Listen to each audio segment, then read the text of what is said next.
one more special guest for you, and over the next 20 minutes or so now, we have Carson. Ryan's going to talk really about to framework or not to framework. That's the question, and I feel like over the years we've very much learned not to continually reinvent the wheel and not to roll our own, because we can build on top of a lot of open source, a lot of things that people have already built, and it gets us there faster. But in the world of AI, what does that mean? Well, to answer these questions, or maybe give us more questions to answer ourselves, please welcome Carson, who is a serial entrepreneur, a serial founder and seller of companies, and an incredibly smart person, and also the tallest person I think that we've had at the conference. So that's really great for me to invite you on stage as the final guest. Ryan. Appreciate it, thank you. Hey everybody. Lovely to see you all in this beautiful venue tonight. So first of all, I want to get to know a little bit about you before I start. So raise your hand if you write code every day. Okay, most of you, great. Raise your hand again if you are a founder, were a founder, or want to be a founder. Cool, a lot of you, great. Okay, so we're going to do a visualization first, and this is going to feel weird, but trust me, it's worth it. So we're all going to close our eyes in a minute when I tell you, and I'm going to ask you to visualize something. It's probably going to take us 2 or 3 minutes to walk through the visualization, and then we're going to talk a little bit about it. All right, so close your eyes. And it's going to be weird if you don't close your eyes, because everyone else is going to have their eyes closed. Okay, so close your eyes and just relax for a second. Everyone's eyes are closed now. Great. Okay, so imagine the largest warehouse that you've ever seen. It's football fields large. It's huge. Okay? Now inside is completely dark and it's empty. So you're inside, walk inside this warehouse. It's completely silent. There's no one there. And it's dark. Okay. So now you're inside this huge warehouse. It's completely black. You can't see anything. And then you start to see what look like white glowing cubes that are the size of a small room each. You start to see thousands of them light up. They are completely cubes. They're white. They're glowing. And there are tubes connecting each cube to other cubes. It looks like a messy network of tubes. If you've ever been to a bank, and you've driven through and you put your money into a little tube and it gets sucked up into the bank, that's what those are. All right, so start to walk up to the first cube that is closest to you. Again, it's completely silent. There's no humans. There's thousands of these white cube rooms that are glowing, but you don't know what's inside. There's tubes connecting them. They're messy. They go everywhere. And so you walk through the wall. You're able to do that because we're visualizing this. So you walk through the wall of this cube, and inside is a ghost. So that ghost, imagine what you want that ghost to look like. I'll leave it up to you. Okay, that ghost doesn't speak. It doesn't know you're there. And what happens is suddenly a tube appears in the wall from one of the, a capsule appears from one of these tubes, and the ghost goes over and picks it up and looks at it. Now, the ghost has no ability to hear or see. All it can do is read. So it picks up this piece of paper out of this tube and reads it.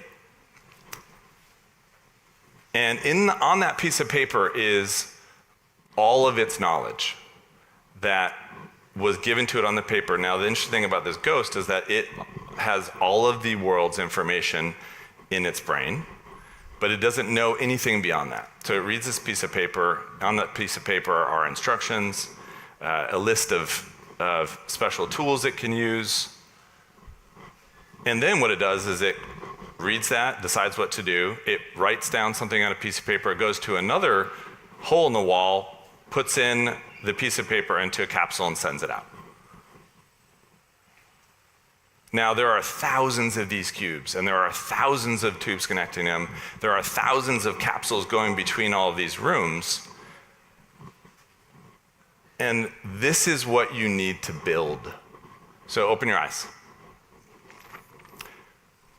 I wanted you to visualize what it is you're actually going to do after this talk. So you're no longer an engineer, you're no longer a product manager, you're no longer a founder. You are someone who's going to go and fill a warehouse with white cubes with ghosts in them, and you're going to try to figure out how to connect the tubes and build something amazing. This is the world we live in now, right? So I got a computer science degree 25 years ago. I was a PHP web developer, I'm ashamed to say first. And then I started companies and built and sold 3 companies. But the thing I was most passionate about was teaching people how to code. So for 10 years, I ran Treehouse. We taught 1 million people how to code. And all that's over, right? Now you simply need to decide which ghosts you put in the cube, what instructions you send in, and you need to build the tubes to other cubes. So Andrej Karpathy talked about agents being ghosts, right? I thought that was a good analogy. They're not humans, they're not computers. They are these ethereal beings that you can summon in about 400 milliseconds to start to get tokens back. So currently there's about $32 trillion of salary wages that are paid per year to folks doing information work. Probably we're all in that bucket, right? What's going to happen very, very quickly is that you all are going to start building ghosts in cubes and connecting them via tubes to replace that work. Now, what will happen is that everyone that was doing that information work will get disrupted and will either become a ghost master, or we'll find other work. But it's going to be extremely disruptive, right? I think I'm older than Chris. Like, I'm old enough to have seen several of these things happen, and as we all know, this is bigger than all of that. So the reason why I title my talk to framework or not to framework, that is a question, is because this is all about speed now, right? So all of us who put our hands on our keyboards every day and ship code like to build from scratch.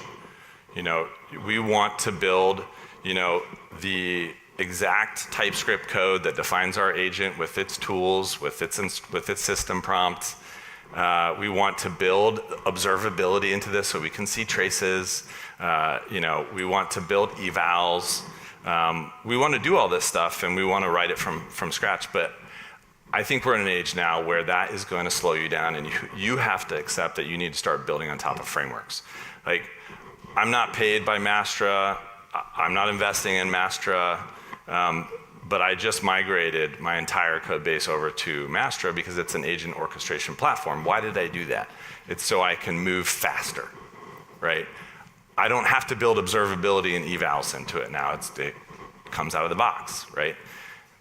The other thing to think about is with these frameworks is that it's becoming cheaper to switch frameworks. So I may not like Mastra. I mean, give me a month, after we see it in prod, and we'll see.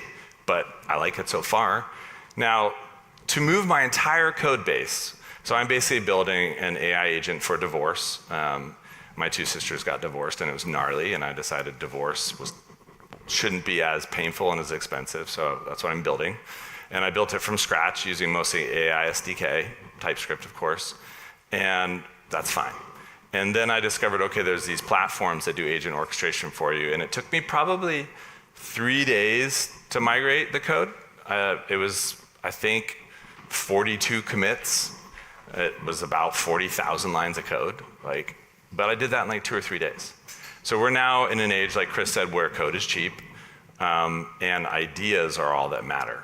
So I just want to push you, I hope you walk away from this and think about white cubes in a warehouse with ghosts inside, and your job is no longer to code.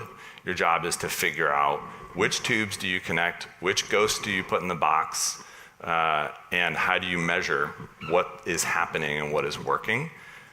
But even more important, if you take a step back from that, what is the information work that you are disrupting? Every single piece of information work right now is going to be done by a ghost. It will happen.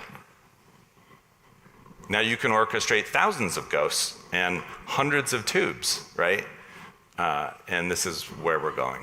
And I would encourage you to build on top of frameworks just because it's always tempting to build it yourself and, feel good about, I wrote all the code, but, I understand exactly what's happening, but that's not where we need to be. If you want to survive and win in this bonkers new world that we live in, you need to ship within days, right? Not weeks, not months.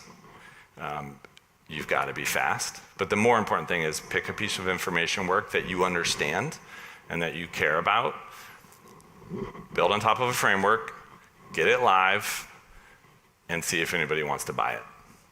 So short and sweet. I knew it was the end of the day, so I didn't want to take a long time or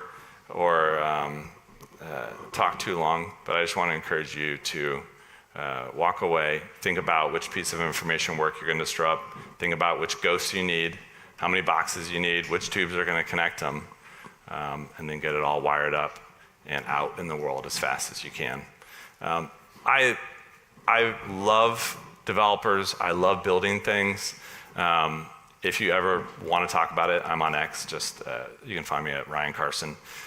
We also have a free group called Build Crew. If you ever want to find a bunch of other people that are building stuff, just go to buildcrew.team and join.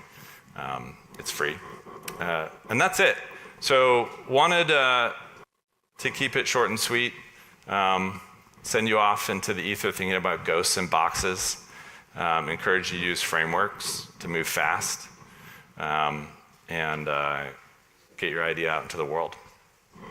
And that is it.